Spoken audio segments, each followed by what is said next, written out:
대통령실 예산부터 윤석열 대통령의 순방 발언 논란까지 여야 대치전선이 연일 뜨겁게 달궈지고 있습니다. 국정감사를 앞두고 여도 야도 정쟁에만 몰두하면서 이번 정기국회에서 시급한 민생 법안들은 정작 뒤로 밀리고 있는 것 아니냐는 우려도 나옵니다. 조성호 기자입니다.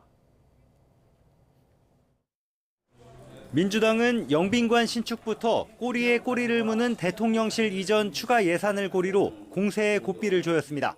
총 1조 794억 8,700만 원이 대통령실 이전과 관련한 최소 비용이 될 것으로 파악했습니다. 혈세 낭비를 막기 위해 청와대로 돌아가십시오. 이해 질세라 국민의힘은 대장동, 백현동에 이어 쌍방울 그룹까지 민주당 이재명 대표를 둘러싼 사법 리스크 의혹으로 맞받았습니다.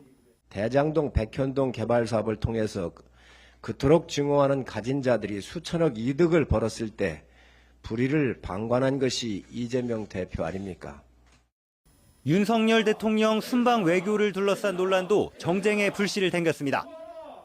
야당의 외교 라인 교체 요구에 여당이 방송 자막을 조작했다는 이유로 MBC를 고발하며 맞부딪히더니 민주당이 박진 외교장관 해임 건의안을 단독으로 통과시키는 과정에서 끌어올랐습니다.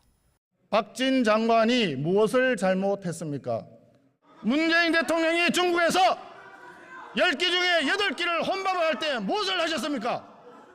욕은 대통령이 해놓고 방송국을 겁박하는 것이 공정이고 상식입니까?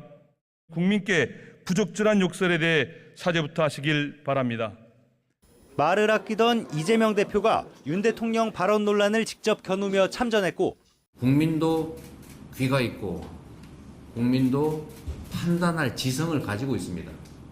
지금 들어도 바이든 맞지 않습니까? 네. 욕했지 않습니까? 여당이 김진표 국회의장 사퇴를 촉구하며 맞불을 놓으면서 정쟁은 식지 않고 있습니다. 김진표 국회의장의 이 중립성 상실로 박진 장관에 대한 해임 건의안이 통과됐습니다마는 민주당의 대통령과 정부에 타격을 가하려는 정략만 남았습니다.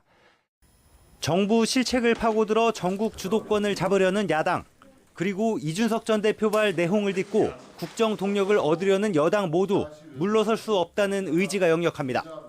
누가 먼저랄 것 없이 정기국회 기간 민생을 챙기겠다고 외치고 있지만 이번 정기국회가 민생 회복과 정치 복원의 출발점이 될 수 있도록 복합 위기 속에서 불안한 국민을 지키는 민생국회, 민생국가, 파업으로 인한 손해배상 청구를 제한하는 노란봉투법이나 과잉 생산된 쌀을 시장에서 의무격리하는 양곡관리법 등 쟁점 법안 협의는 좀처럼 앞으로 나아가지 못하고 있습니다.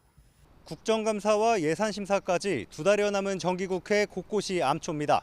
끝을 모르고 정쟁을 이어가는 여야 정치권을 향해 민생은 도대체 어디 있느냐고 국민은 묻고 있습니다.